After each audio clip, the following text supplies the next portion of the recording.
many other... This is right, Arab.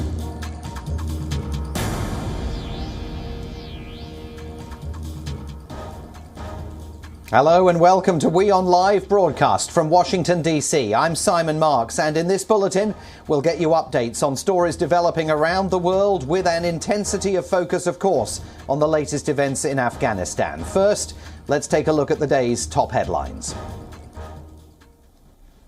Behind me are the Taliban men who are here to guard and who are here to prevent those who are not with their documentation. To my right, to my left, everywhere you can see are the fighters or the men of the Taliban. WION reports from Kabul airport, where crowds of desperate Afghans continue to gather in the hopes of evacuation as armed Taliban stop locals fleeing their rule.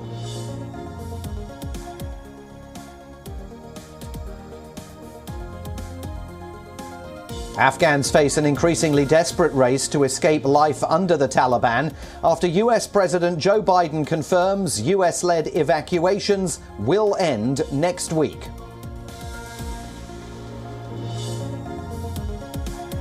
If there is no political deal reached or consensus or some sort of dialogue reached, then of course the resistance will take up momentum. Ahmad Wali Massoud, former Afghan envoy and brother of slain Commander Ahmad Shah Massoud, speaks exclusively to WION on the anti-Taliban resistance movement that is taking shape in Panjshir and how it plans to mount a pushback.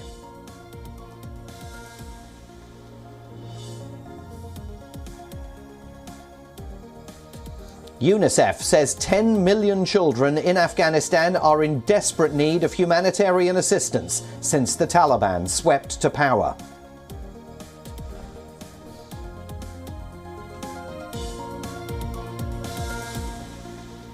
Sources say a classified US intelligence report submitted to the White House remains inconclusive on the origins of COVID-19 due to a lack of information from China. The report remains split over whether a wet market or the Wuhan lab might have been responsible.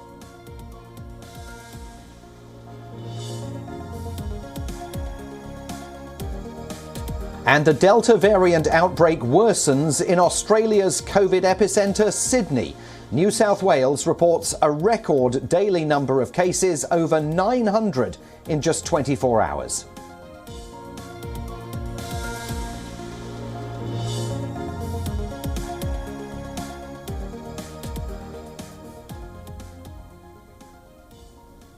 We begin today with the big headlines in the United States and President Biden's decision to rebuff many of his G7 allies after Tuesday's crisis meeting on Afghanistan.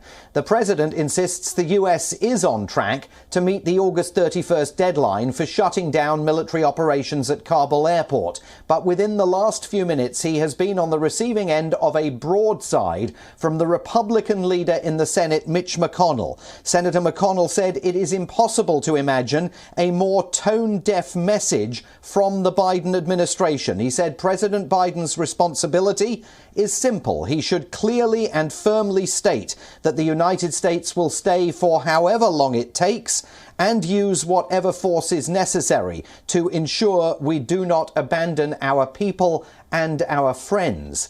The British Prime Minister Boris Johnson wants the Taliban to allow an extension of the August 31st deadline. He says leaders of the world's 7 major industrialized democracies agreed on a roadmap on how to engage with the Taliban, and he hopes that some in the Taliban leadership will see sense and cooperate with the G7.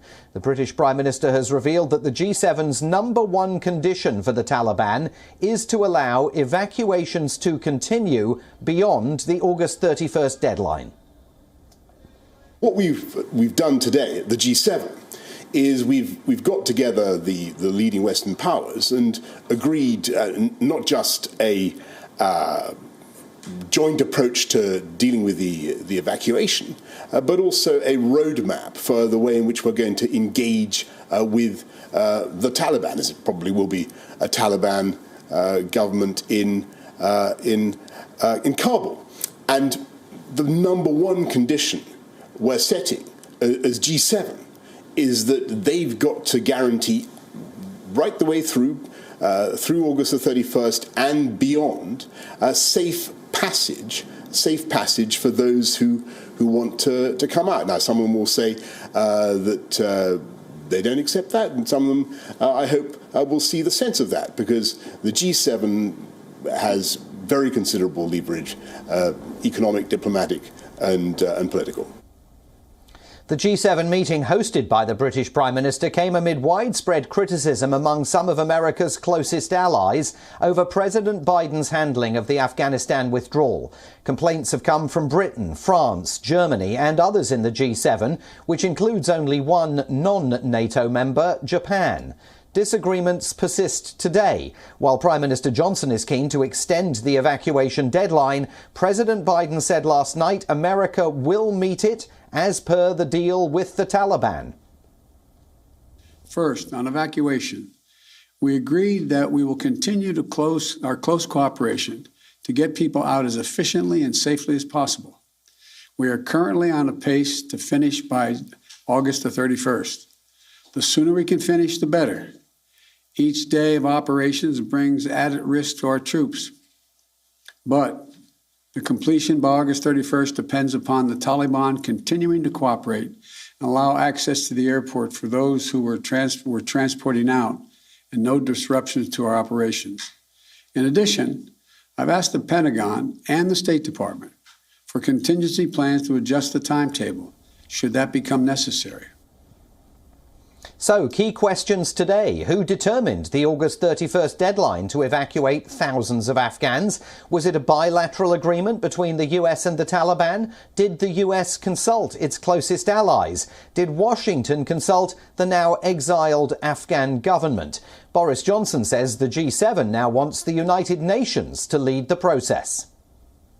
The point that Joe Biden has been trying to make is it is very difficult for Western powers to try to impose that sort of order on a country if a country is unwilling to do it itself. And I think what we all want to see now is the UN helping to lead a political process that will try to bring Afghanistan forward, take it to a different future, without Afghanistan feeling it has to subcontract or outsource its government to foreign powers or to expeditionary forces. It was former President Donald Trump who in February of 2020 signed an agreement with the Taliban that said US troops would be out of the country by May the 1st of this year. President Biden ordered a review of that agreement when he assumed office in January. He then said September the 11th was his new deadline for the US troop withdrawal. Then he backed it up to August the 31st. That's the date to which he has stuck, even after the botched US military withdrawal sparked the urgent need to evacuate tens of thousands of people from Kabul airport. G7 nations, including Britain and Germany, say those evacuations can't be completed in time. The Taliban have refused to extend the deadline, and they're warning of consequences if international forces remain beyond it. But it's not just the G7 allies. Members of President Biden's own Democratic Party increasingly are urging him to extend the timeline for evacuations. A group of House Democrats saying the job of getting all Americans out, along with the Afghans who have supported them, must be completed before troops pull out. We must do everything necessary, regardless of the deadline at the end of the month. We must extend that and get the mission done. The deadline is when the mission is accomplished and we bring our people home. Full stop. I think it is critically important we ensure our military has the tools it needs to complete the mission. I do not believe that this can be accomplished by August 31st, and I've requested that the SecDef and SecState encourage the President in the strongest possible terms to reconsider that deadline. Many countries, including the US, UK, Germany, India and France, have also been evacuating Afghans as the deadline nears. Meanwhile, multiple news organizations report the CIA Director William Burns met secretly in Kabul on Monday with Abdul Ghani Baradar, the Taliban's top political leader.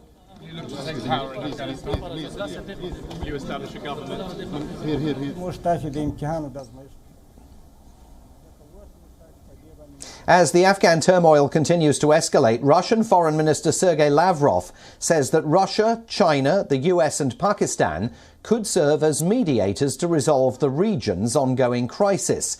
Speaking at a press conference in Hungary, Lavrov said Russia remains committed to the task of establishing peace and stability on Afghanistan's territory. He said the ongoing Afghan crisis will be the main focus for conversations within the Collective Security Treaty Organization and the Shanghai Cooperation Organization, which will be held in Dushanbe in mid-September. After all that has happened in Afghanistan and with the new reality on the ground, no matter how this reality is perceived, it must be taken into account. We were in contact with the leaders of foreign offices of the United States, People's Republic of China and Pakistan, and we are all interested in continuing the work. We remain committed to the task of establishing peace and stability on Afghanistan's territory so that it poses no threats to the region. He also said that Russia has a common security space with its former Central Asian republics, and bringing stability to the region is their biggest concern. Accusing the US of forcing Afghans to take refuge in Central Asia, Lavrov said that Washington's proposal to allow refugees from Afghanistan to resettle in the region would undermine stability in a highly volatile part of the world. President Vladimir Putin, meanwhile, on Tuesday criticised the US and its allies for leaving Afghanistan in what he called a monumental mess. Speaking to a parliamentary session, Putin clarified that Russia will not deploy its troops to Afghanistan and that Moscow had learnt the lessons of the Soviet Union's decade-long failed intervention there. Но, разумеется, мы не собираемся вмешиваться во внутренние дела Афганистана, тем более втягивать наши вооруженные силы в конфликт всех против всех. Там, по-моему, это и происходит. В конфликт, который длится уже в этой стране несколько десятилетий.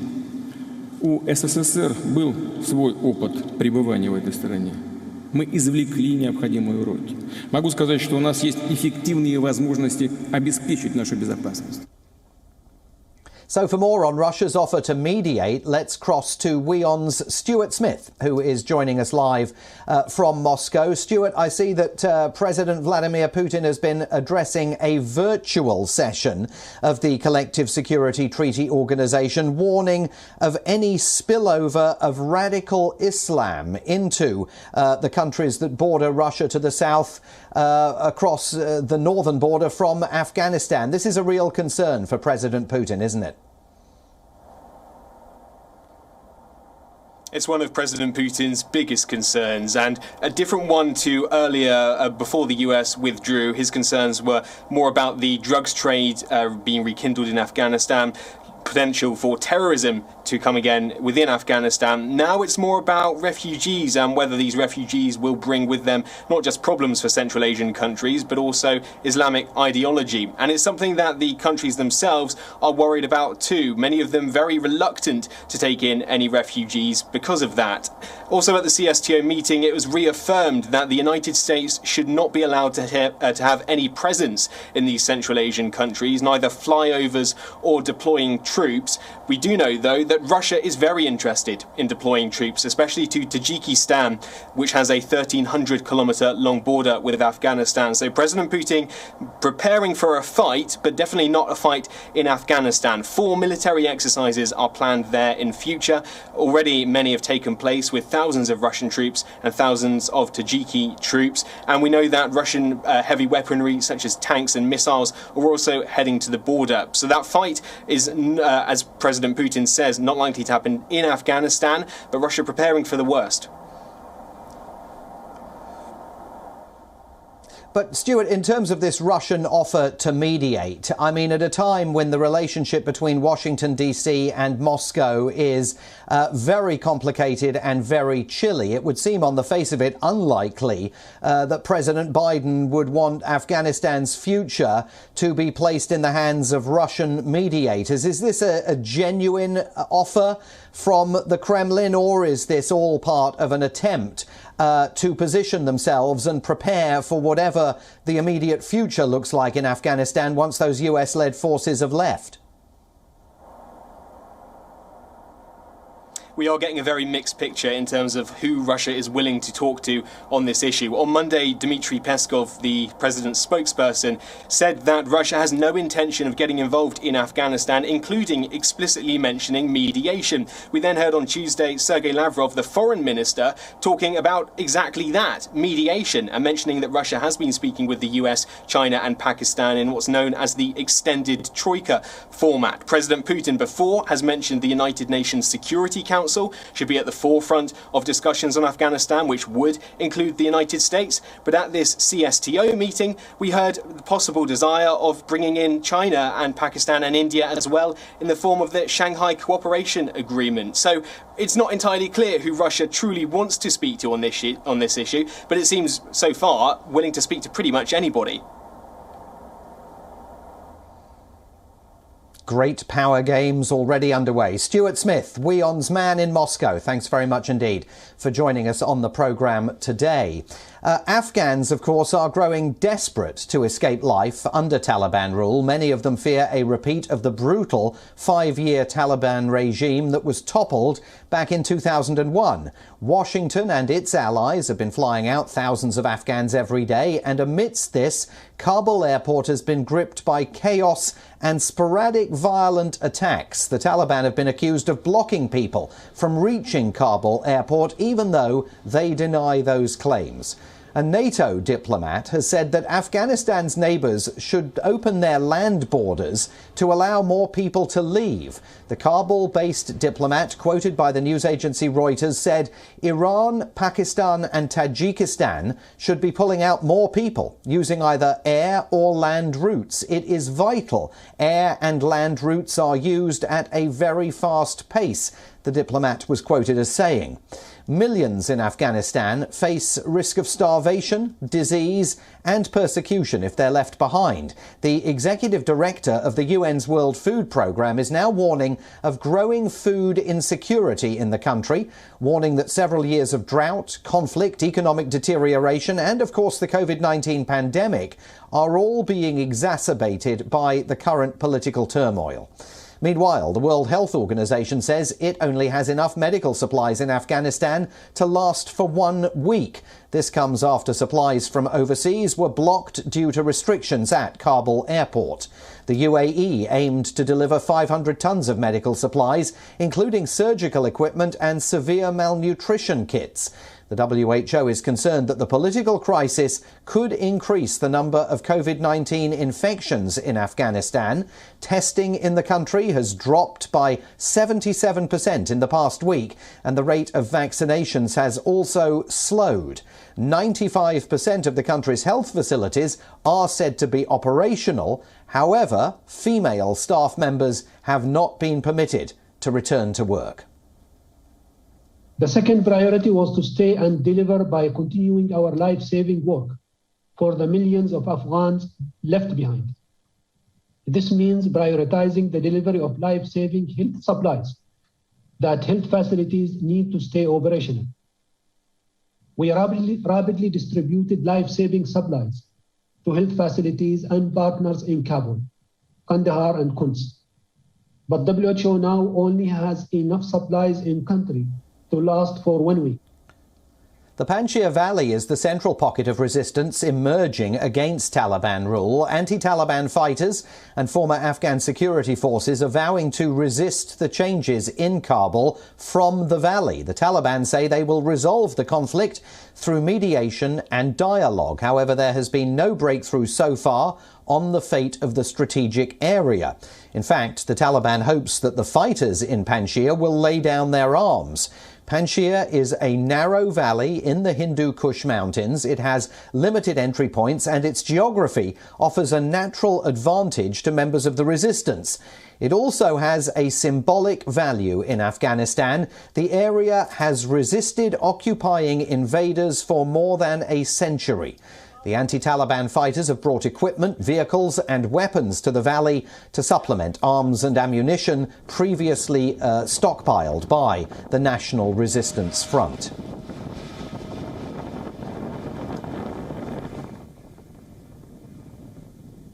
2 weeks before the Taliban forces marched into Kabul, former US Army interpreter Hamidullah Ehsan managed to get his mother and 2 siblings out of conflict-ridden Afghanistan. But one of his sisters and her baby are still in Kabul. He says he is prepared to do whatever it takes to get them out. Hamidullah Ehsan is a former Afghan interpreter for the US Army living in California. And he says he's prepared to do whatever it takes to get his sister out of Taliban-controlled Kabul, where she remains with her husband and infant child. Just one of the many Afghans who fear the Taliban will return to the harsh version of Islamic law enforced when the group was last in power 20 years ago. All I just want her to be safe out there. The Taliban, as I told you, they've never been changed. I cannot compare them to the animal. Animal is much better than them. I cannot compare them to any human being in the planet. They are more dangerous than anyone you think of that. He says he saw what was coming and got his mother and 2 siblings out of Afghanistan just weeks before the Taliban marched into Kabul. They are now registered with the United Nations Refugee Agency in neighboring Tajikistan. He says he's put his sister on an evacuation list, but she hasn't been called by the US government to go to the airport. Ehsan worked with multiple army units in Kandahar from 2008 to 2012. He's been in California since 2015 on a special immigrant visa. In addition to his sister's safety and human rights, he fears reprisals against others like him that worked with the West, despite the Taliban's reassurances. I have a lot of their videos. They're knocking people's door, asking for an interpreter, asking for people that are in the military, asking for all those people, and they're going to kill them. If I would be there now, of course they're going to find me and they're going to do something, but thanks God I'm here. In their first news conference after taking Kabul, the Taliban said women would be allowed to work and study within the framework of Islam. Sydney's health system is now under immense pressure. The city has reported a record daily high number of COVID-19 cases. Despite 2 months of lockdowns in Sydney, New South Wales reported over 900 new cases of infection amid the growing Delta variant outbreak. Australia is currently grappling to control a 3rd wave of COVID-19 and is trying to accelerate an initially sluggish vaccine rollout. Sydney's daily coronavirus cases spiked to a new record high. The state of New South Wales recorded 919 new infections in the past 24 hours. Officials have warned that hospitals in the western suburbs of Sydney, the epicentre of the outbreak, are under pressure. New South Wales Premier Gladys Berejiklian urged more people to get vaccinated to ease the strain on the health system. We've made the point that the most important figure moving forward is the rate of vaccination, and that remains the case. As soon as we hit all those milestones, we will have those extra freedoms. Despite enforcing 2 months of lockdowns, Sydney is grappling to contain the most recent Delta variant outbreak. Police have been deployed on the streets to enforce social distancing rules, as the federal government urges people to get vaccinated. The government has said when the target is reached of 70% of the population above 16 fully vaccinated, restrictions will be relaxed. Australian Treasurer Josh Frydenberg said on Wednesday that the government has no plans to extend emergency economic support to states when they hit that goal. Currently, just under a third of Australians are fully vaccinated. And just a reminder that here in the United States, daily deaths from COVID-19 are now back above 1,000. The pandemic, once again, a crisis that awaits President Biden's attention whenever he's able to extricate himself from the mess in Afghanistan. That is all we have for you on today's edition of WION Live Broadcast from Washington, D.C. I'm Simon Marks. I'll see you again tomorrow for more global news and continuing updates on Afghanistan. Stay tuned to WION. World is one.